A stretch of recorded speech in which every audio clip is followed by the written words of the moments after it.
움직이는 나무의 공격. 다음날 아침 도로시는 녹색 하녀에게 작별 인사를 했다. 성문까지 발에다 준 녹색 수염의 군인과 모두 악수를 나눴다. 아름다운 도시를 떠나 사서 고생하려는 그들을 보고 문지기는 알 수 없다는 표정을 지었다. 그는 안경을 풀어 다시 녹색 상자에 넣어두고 그들에게 행운을 빌어주었다. 당신이 이제 우리의 왕이시니 최대한 빨리 돌아와 주십시오. 문지기가 허수아비에게 말했다. 할 수 있는 한 빨리 돌아오겠소. 허수아비가 대답했다. 하지만 먼저 도로시가 집에 돌아가는 것을 도와줘야겠군요. 도로시는 착한 문지기에게 인사를 하고 행운을 빌었다. 당신을 사랑스러운 도시에서 잘 대접받고 갑니다. 모두 제게 잘해줬어요. 얼마나 감사한지 모르겠어요. 괜찮아요. 우린 당신과 함께 살고 싶지만 캔저스로 돌아가고 싶다면 꼭 그 방법을 찾았으면 좋겠네요. 문지기가 밖으로 나가는 문을 열어주며 말했다. 그들은 밖으로 걸어나와 여행을 시작했다. 남쪽을 향해 걷는 그들 위로 태양이 밝게 빛났다. 모두 기분 좋게 웃고 떠들면서 걸었다. 도로시는 다시 한번 집으로 갈 수 있다는 희망을 가졌고 허수아비와 양철 나무꾼은 그녀를 도와줄 수 있어서 기뻤다. 사자는 신선한 공기를 맡고 기뻐서 계속 코를 킁킁거렸고 야외로 나와 즐거워서 꼬리를 이리저리 흔들었다. 토토는 그들 주위를 돌면서 나비를 쫓으며 즐겁게 멍멍 짖어댔다. 도시 생활은 나와 전혀 맞지 않아. 사자가 씩씩하게 걸으며 말했다. 도시에 머무르는 동안 살이 많이 빠졌어. 다른 동물들에게 내가 얼마나 용감해졌는지 보여주려니 긴장되는데. 그들은 뒤돌아서서 마지막으로 에메랄드 씨를 바라보았다. 녹색 성벽 뒤로 높은 건물과 탑이 보였다. 그리고 그 너머로 첨탑과 도무로 된 오즈 궁전이 보였다. 오즈는 그렇게 나쁜 마법사는 아니었어.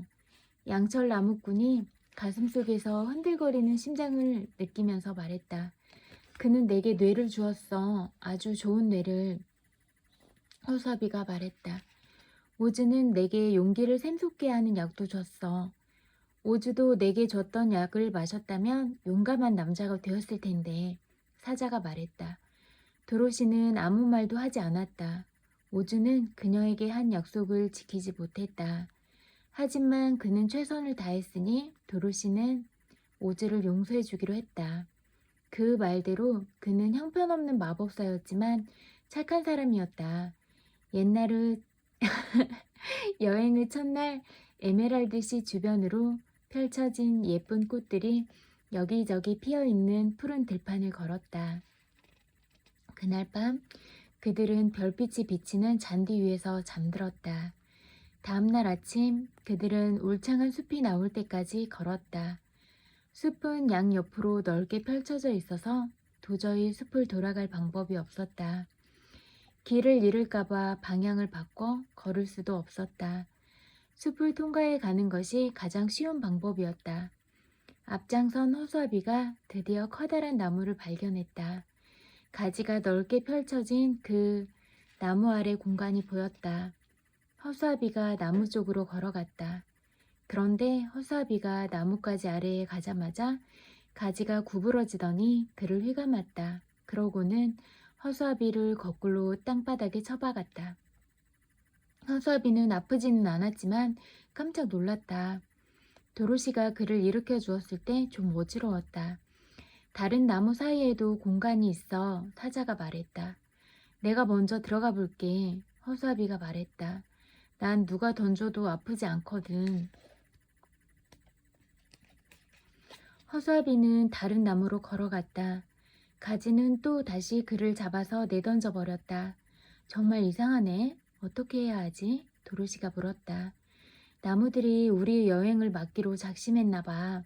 사자가 말했다. 이번엔 내가 해볼게. 양철 나무꾼이 도끼를 둘러매며 말했다. 그는 처음에 허수아비를 3개 던진 나무로 다가갔다. 커다란 나무가지가 그를 잡으려고 내려왔을 때 나무꾼은 가지를 재빨리 2조각으로 베어버렸다. 나무는 아파서 모든 가지를 움츠렸고 양철 나무꾼은 안전하게 그곳을 지나갔다. 이리 와, 빨리. 나무꾼이 친구들을 불렀다. 모두 나무 아래로 다치지 않고 빠져나갔다. 하지만 토토가 작은 나뭇가지에 잡혀버렸고 나뭇가지는 토토가 낑낑거릴 때까지 흔들렀다. 나무꾼은 재빨리 그 가지를 잘라서 토토를 풀어주었다. 숲의 다른 나무는 그들을 공격하지 않았다. 마치 문지기처럼 숲의 첫 번째 주로 나무만 가지를 구부려서 낯선 이들의 접근을 막는 듯 했다. 4명의 여행자들은 숲의 더 깊은 곳에 들어갈 때까지 별다른 일 없이 나무 아래를 걸어갔다. 그때 갑자기 그들 앞에 도자기로 된 높은 담이 나타났다. 그 담은 그릇처럼 매끄러웠고 그들 머리보다 높았다. 이제 어떻게 하지?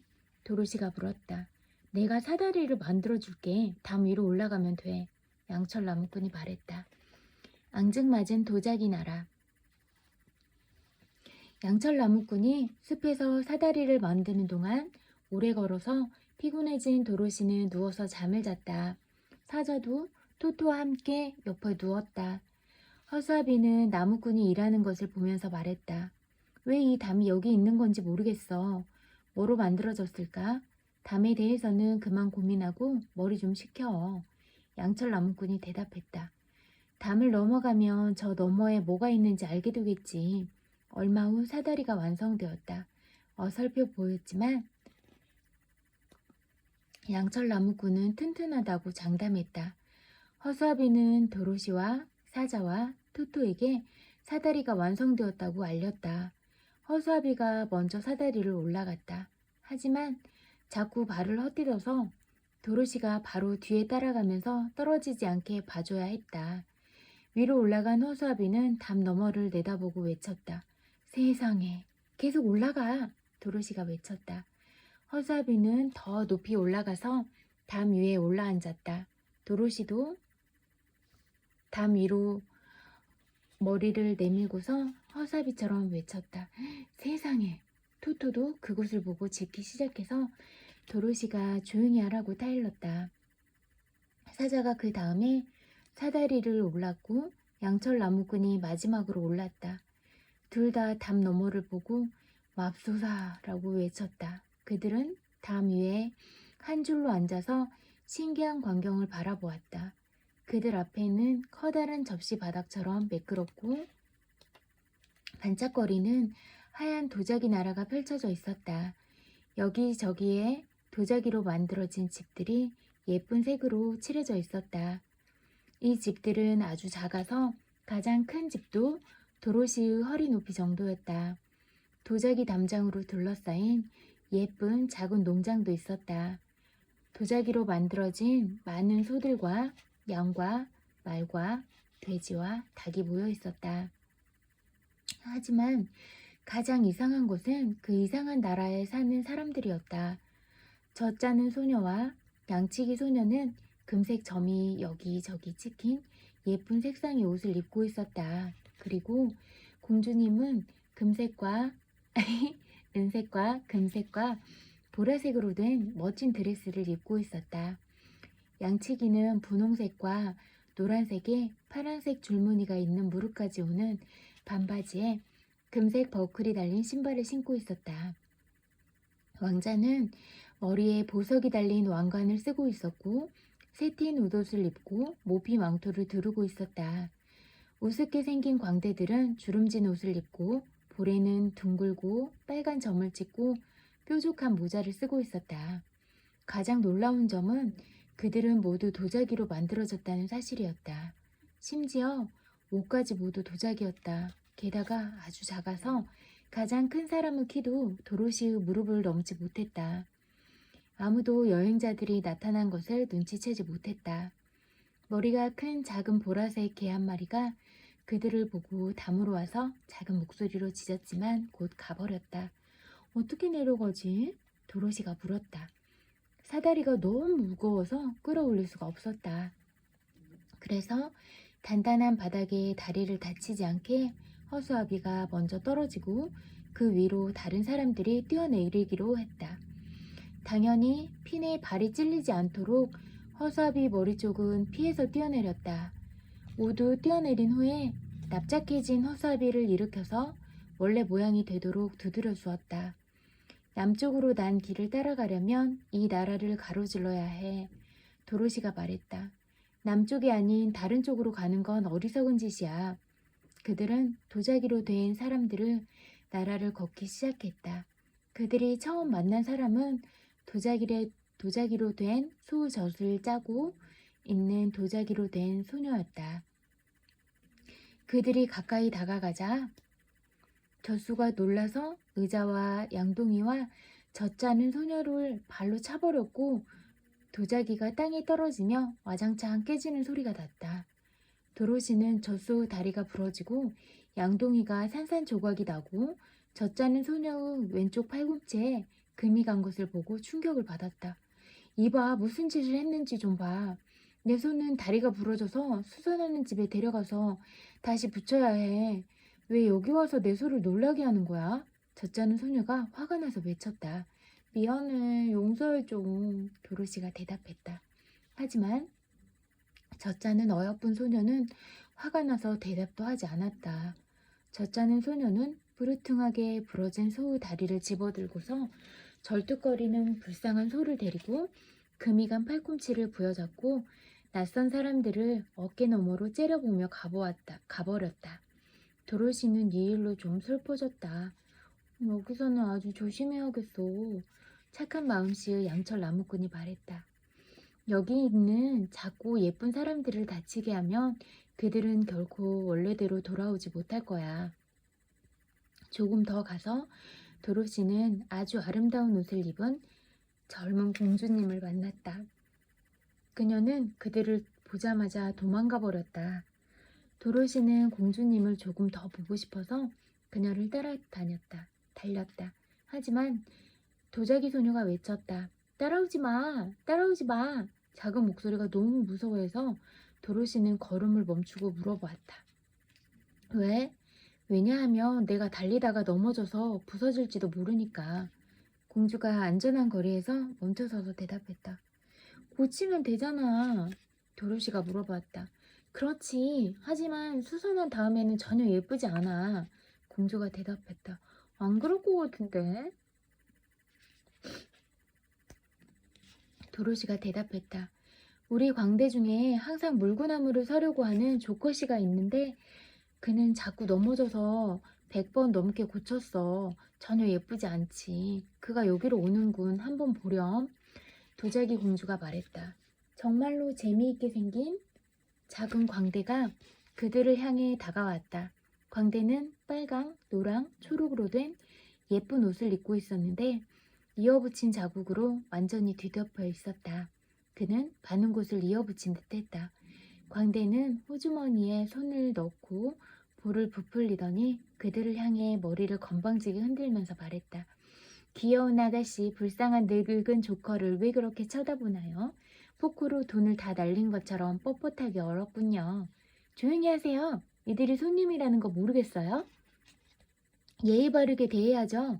공주가 말했다. 이게 예의랍니다. 광대가 물구나무 서서 말했다. 조커씨는 신경 쓰지 마세요. 공주가 도로시에게 말했다. 아마 머리에 금이 가서 그럴 거예요. 그래서 바보가 된 것 같아요. 괜찮아요. 그런데 당신은 정말 아름답군요. 당신을 정말 좋아하게 될 것 같아요. 당신을 캔자스로 데려가서 M 아줌마의 장식장에 올려놓아도 되나요? 바구니에 안전하게 담아갈게요. 도로시가 말했다. 그럼 전 아주 불행해질 거예요. 도자기 공주가 말했다. 이곳에서 우린 만족하며 살고 있어요. 원하는 곳 어디라도 갈 수 있고 말할 수 있죠. 하지만 우리 영역을 벗어나면 즉시 굳어서 똑바로 선 채로 다만 예쁘게 보일 뿐이에요.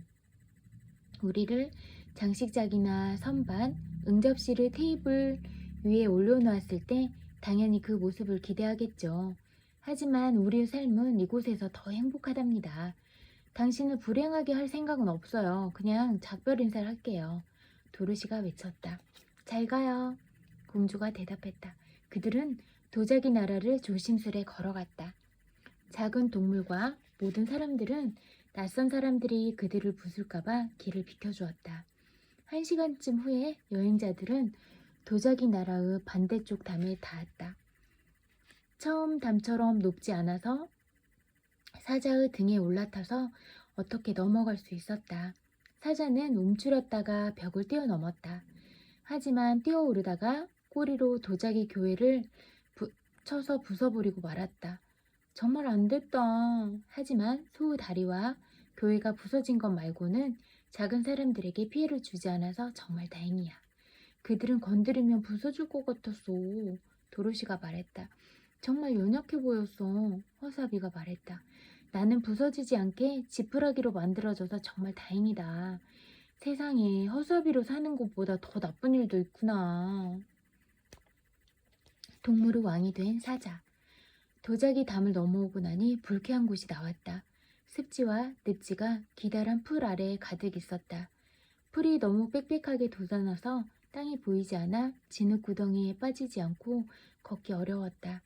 하지만 조심스레 발을 디딜 곳을 골라 걸어서 단단한 땅까지 안전하게 도착했다. 하지만 이곳은 어느 곳보다 험했다. 숲을 속을 걷기 지루해질 즈음 그들은 또 다른 숲으로 들어갔다. 그곳의 나무는 어느 곳보다 크고 오래돼 보였다. 이 숲은 정말 기분 좋은 곳이야. 사자가 주변을 돌아보며 신나게 말했다. 이곳보다 더 아름다운 곳은 본 적이 없어. 내가 보기에는 음침한데? 허사비가 말했다. 전혀 그렇지 않아. 사자가 대답했다. 여기서 평생 살고 싶어. 발밑의 낙엽이 얼마나 푹신한지. 오래된 나무에 붉은 녹색 이끼가 얼마나 두꺼운지 봐. 야생동물에게 이곳보다 더 좋은 집은 없을 거야. 이 숲속에 야생동물이 있을지도 몰라. 도로시가 말했다. 있겠지. 하지만 아무도 안 보이는걸? 사자가 대답했다. 그들은 더 깊은 숲속이 나올 때까지 걸어갔다. 날이 어두워졌고 도로시와 토토 그리고 사자는 잠을 자고 그동안 양철나무꾼과 허수아비는 평소처럼 그들을 지켰다. 이튿날 아침 다시 출발했다. 얼마 가지 않아 그들은 많은 야생동물이 낮게 으르렁거리는 소리를 들었다. 토토는 작게 끙끙거렸다. 잘 다져진 길을 걷다가 공터가 나왔다. 그곳에는 수백 마리의 다양한 동물들이 모여 있었다.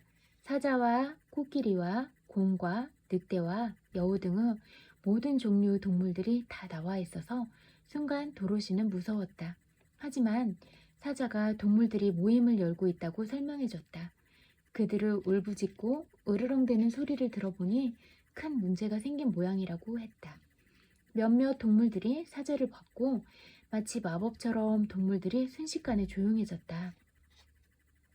가장 큰 호랑이가 사자에게 와서 공손하게 인사하며 말했다. 환영합니다. 짐승의 왕이여, 우리의 적과 싸워 숲속의 모든 동물들에게 다시 한번 평화를 가져다 줄 수 있게 때마침 오셨군요. 무엇이 문제냐? 사자가 조용히 물어보았다. 호랑이가 대답했다. 최근에 숲속에 들어온 무서운 적에게 우린 모두 협박받고 있습니다. 그것은 아주 무서운 괴물로 거대한 거미 같습니다. 몸집은 코끼리만큼 크고 다리는 나무둥치 같습니다. 8개의 긴 다리로 숲속을 기어다니며 거미가 파리를 잡아먹듯이 다리로 동물을 잡아 입속에 집어넣습니다. 그 무서운 괴물이 살아있는 한 아무도 안전할 수 없습니다. 우리는 어떻게 해야 할지 결정하려고 집회를 열고 있었는데 그때 마침 당신이 오셨습니다. 사자는 잠시 생각해 보았다. 숲속에 다른 사자가 있느냐? 사자가 물었다. 없습니다. 사자 몇 마리가 살았는데 모두 괴물이 잡아먹어 버렸습니다. 게다가 그 사자들은 당신처럼 크지도 용감하지도 않았습니다. 내가 너희 적을 죽이며 나에게 복종하고 숲의 왕으로 섬기겠느냐? 사자가 물었다. 기꺼이 그리하지요.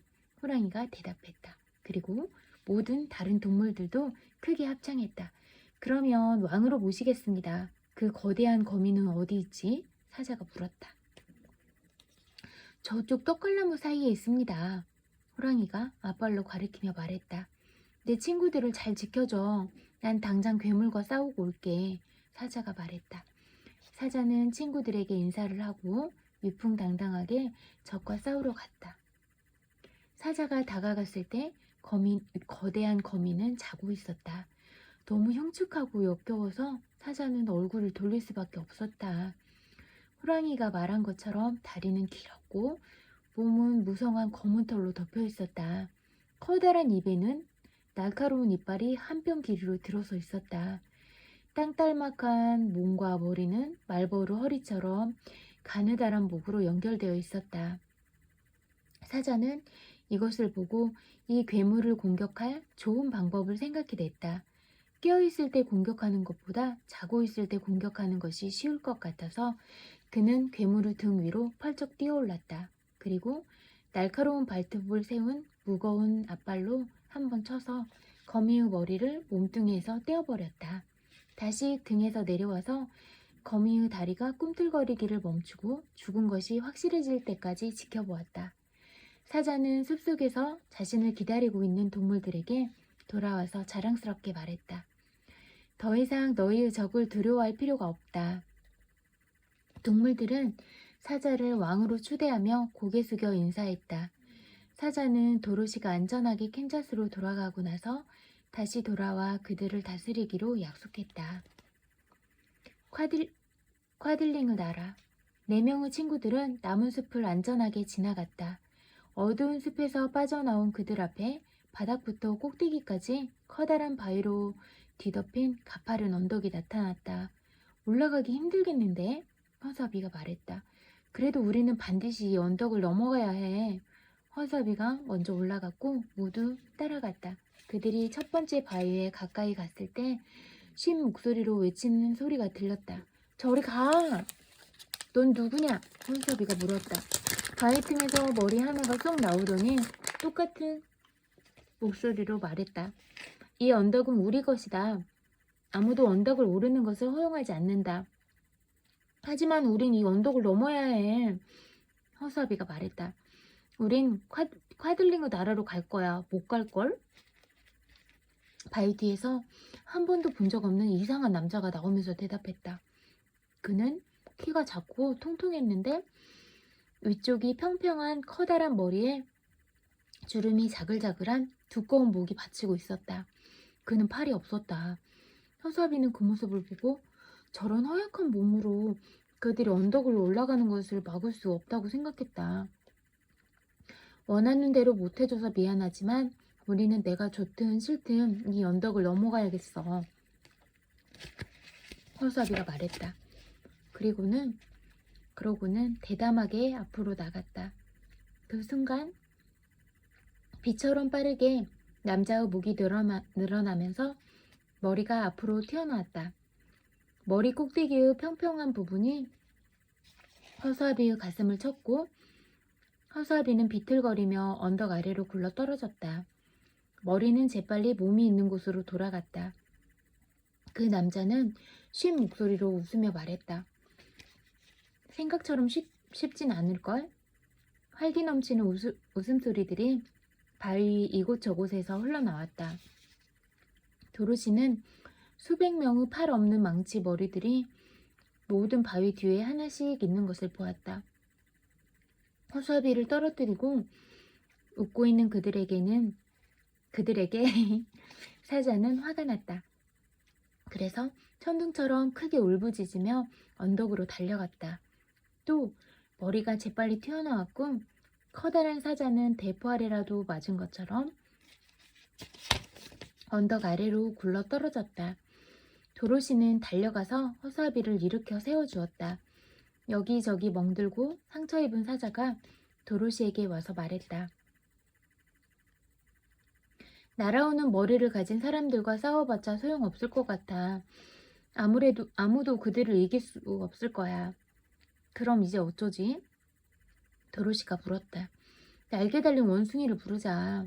양철 나무꾼이 제안했다. 아직 한 번도 명령을 내릴 수 있잖아. 좋아. 도로시는 황금 모자를 쓰고 주문을 외웠다. 원숭이 무리들은 즉시 날아와서 그녀 앞에 섰다. 어떤 명령을 하시겠습니까? 원숭이 왕이 고개를 숙이며 물었다. 우리를 이 언덕 너머의 콰들링의 나라로 데려다줘. 도로시가 대답했다. 알겠습니다. 왕이 말했다. 곧바로 날개 달린 원숭이들은 여행자들과 토토를 팔에 안고 날아갔다. 그들이 언덕을 넘어가자 망치 머리들은 화가 나서 소리를 지르며 머리를 하늘 높이 쏘았지만 날개 달린 원숭이에게까지 닿지 못했다. 원숭이들은 언덕을 안전하게 넘어 도로시와 일행들은 아름다운 콰들링의 나라에 내려주었다. 이번이 우리를 부를 수 있는 마지막입니다. 그러니 안녕히 계시고 행운이 있길 빕니다. 원숭이 왕이 도로시에게 말했다. 잘가 고마웠어. 도로시가 대답했다. 원숭이들은 하늘로 날아올라 눈 깜짝할 사이에 사라졌다. 콰들링의 나라는 풍요롭고 행복해 보였다. 들판에는 곡식이 익어가고 졸졸거리는 예쁜 개울 위로 튼튼한 다리가 놓여 있었으며 길은 잘 포장되어 있었다. 윙키의 나라가 모두 노란색이고 먼치킨에서는 모든 것이 파란색이었던 것처럼 이곳의 담장과 집과 다리는 모두 밝은 빨강색으로 칠해져 있었다. 콰들링은 작고 통통했고 착해 보였다. 그들은 녹색 들판과 노란 곡식에 대비되는 빨간색 옷을 입고 있었다. 원숭이들은 그들을 농장 근처에 내려주었다. 4명의 친구들은 농장으로 가서 문을 두드렸다. 농부 아내가 문을 열어주었고 도로시는 먹을 것을 좀 달라고 했다. 여인은 그들 모두에게 좋은 저녁을 대접해 주었다. 3종류 케이크와 4종류 쿠키를 차려주었고 토토에게는 우유 한 접시를 주었다. 글린다의 성까지는 얼마나 가야 하나요? 도로시가 물어보았다. 그리 멀지 않아요. 남쪽으로 걸어가면 금방 닿을 거예요. 농부 아내가 대답했다. 착한 여인에게 감사 인사를 하고 그들은 예쁜 다리를 건너 아주 아름다운 성이 보일 때까지 들판을 걷기 시작했다. 성문 앞에는 금실로 둘레를 두른 멋진 빨간 제복을 입은 소녀 셋이 있었다. 도로시가 다가가니 그들 중 하나가 말했다. 남쪽 나라에는 어떻게 오셨습니까? 이곳을 다스리는 착한 마녀를 만나기 위해서 왔습니다. 그분에게 데려다 주겠어요? 도로시가 대답했다. 이름을 말해주면 글린다에게 여쭤보겠습니다. 도로시와 친구들은 자신들이 누구인지 말해주었고 소녀 군인은 성 안으로 들어갔다. 얼마 후에 그녀는 다시 나와서 도로시와 친구들에게 어서 안으로 들어오라고 했다. 도로시의 소원을 들어준 착한 마녀 글린다. 그들은 글린다를 만나기 전에 성 안의 어떤 방으로 안내되었다. 그곳에서 도로시는 얼굴을 씻고 머리를 빗었고 사자는 갈기에 낀 먼지를 몸에 흔들어 털어댔다. 허수아비는 모양이 잘 잡히게 자기 몸을 두드렸고 나무꾼은 양철을 윤내고 관절에 기름을 쳤다. 깨끗하게 단장하고 나서 그들은 소녀 군인을 따라 큰 방으로 들어갔다. 마녀 글린다가 루비 옥자 위에 앉아 있었다. 글린다는 젊고 아름다웠다. 진한 빨강색 곱슬머리가 어깨 너머로 흘러내렸다. 그녀 옷은 순백의 하얀색이었지만 눈은 파란색이었다. 마녀는 친절한 눈으로 도로시를 바라보았다. 무슨 일로 찾아왔니 소녀여? 글린다가 물었다. 도로시는 마녀에게 그녀 이야기를 해주었다. 회오리 바람이 그녀를 우주의 아래로 데려왔고 어떻게 친구들을 만났는지 그리고 그들이 겪은 놀라운 모험을 이야기해 주었다. 제가 원하는 것은 캔자스로 돌아가는 거예요.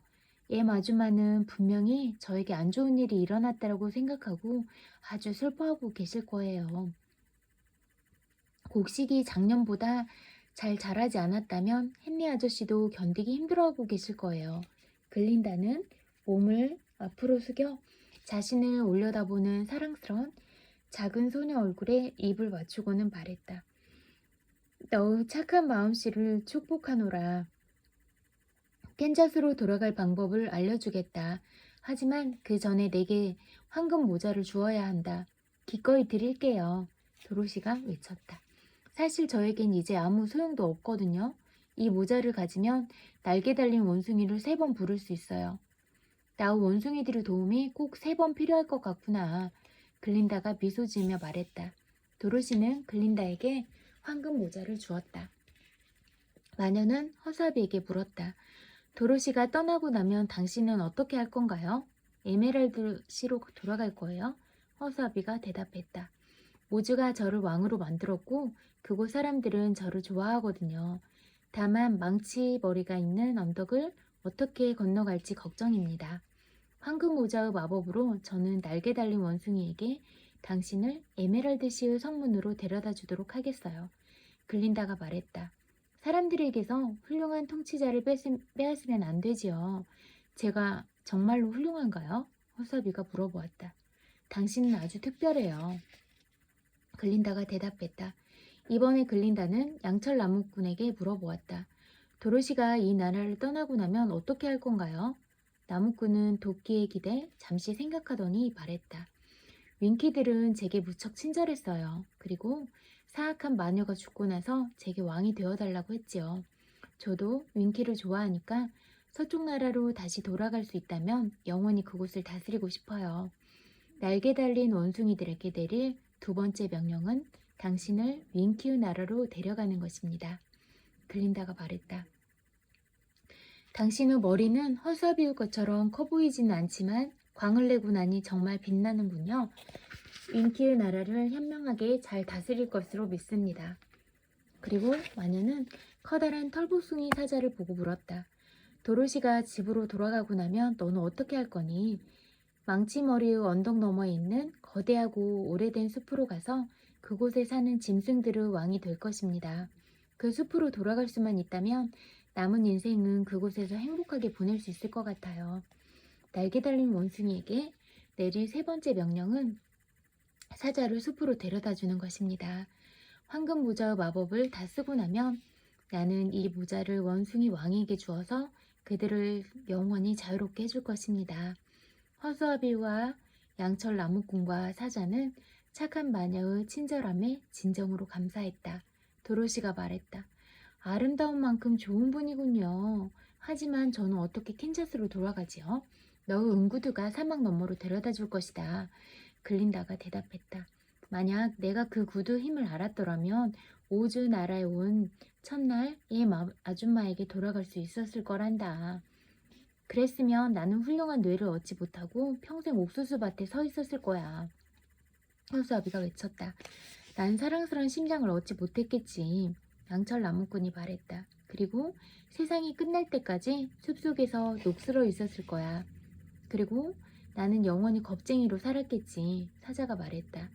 숲속에 사는 짐승들은 아무도 나에게 친절히 말을 걸지 않았을 거야. 맞아.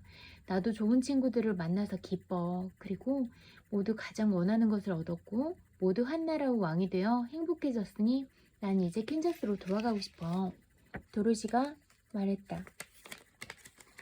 응구두는 놀라운 힘을 가지고 있지. 착한 마녀가 말했다. 그 중에서 가장 놀라운 힘은 단 3발자국만 걸으면 원하는 곳 어디라도 데려다주는 것이란다. 한 번 발을 디딜 때 눈 깜짝할 시간밖에 안 걸려. 너는 단지 뒤꿈치를 동시에 3번 부딪히고 신발에게 내가 원하는 곳으로 데려다 달라고 명령하면 돼. 그렇다면 저는 당장 캔자스로 데려다 달라고 하겠어요. 도로시가 즐겁게 말했다. 도로시는 사자의 목에 팔을 감고 입맞춤을 하고 커다란 머리를 부드럽게 쓰다듬어 주었다. 그리고 관절이 녹슬 정도로 울고 있는 양철 나무꾼에게 입맞춤했다. 사랑하는 친구들과 헤어져 슬퍼서 눈물이 나오는 바람에 물감으로 그린 허수아비의 얼굴에는 입맞춤을 하지 않았다. 그 대신 집으로 채워진 몸을 꼭 안았다. 착한 글린다는 루비 옥자에서 내려와 도로시에게 작별의 입맞춤을 했다. 도로시는 친구들과 자신에게 친절히 대해준 글린다에게 감사 인사를 건넸다. 도로시는 이제 엄격하게 토토를 팔에 안고 마지막으로 작별 인사를 한 후 신발의 팔꿈치를 동시에 3번 부딪히며 말했다. 엠 아줌마가 있는 집으로 데려다줘. 도로시는 금세 공기 속으로 빨려 들어갔다. 너무 빨라서 도로시가 느낄 수 있는 것은 뒤를 지나가는 바람 소리밖에 없었다. 응구드는 세 걸음을 내딛고 갑자기 멈추었다. 도로시는 자신이 어디 있는지도 알기 전에 풀 위로 몇 번이나 굴렀다. 드디어 도로시는 똑바로 서서 주위를 돌아보았다. 좋았어. 도로시가 외쳤다. 도로시는 캔자스 넓은 초원에 서 있었고 앞에는 회오리 바람이 지나가고 나서 헨리 아저씨가 새로 지은 집이 버티고 있었다. 헨리 아저씨는 헛간에서 소 젖을 짜고 있었다. 토토는 도로시의 팔에서 빠져나와 신나게 짖으며 헛간으로 달려갔다. 도로시는 맨발로 서 있는 자신을 발견했다. 응구드는 하늘을 날면서 사막에 떨어져서 영원히 찾을 수 없게 되었다. 다시 집으로. 엠 아줌마는 양배추에 물을 주러 집에서 나왔다가 도로시가 그녀를 향해 달려오는 것을 보았다. 내 아가, 엠 아줌마가 외쳤다. 그리고 도로시를 껴안고 얼굴에 키스를 퍼부었다. 지금까지 어디 있었니? 오즈나라에 있었어요. 도로시가 진지하게 말했다. 토토도 같이 있었어요. 엠 아줌마 집에 다시 와서 정말 기뻐요.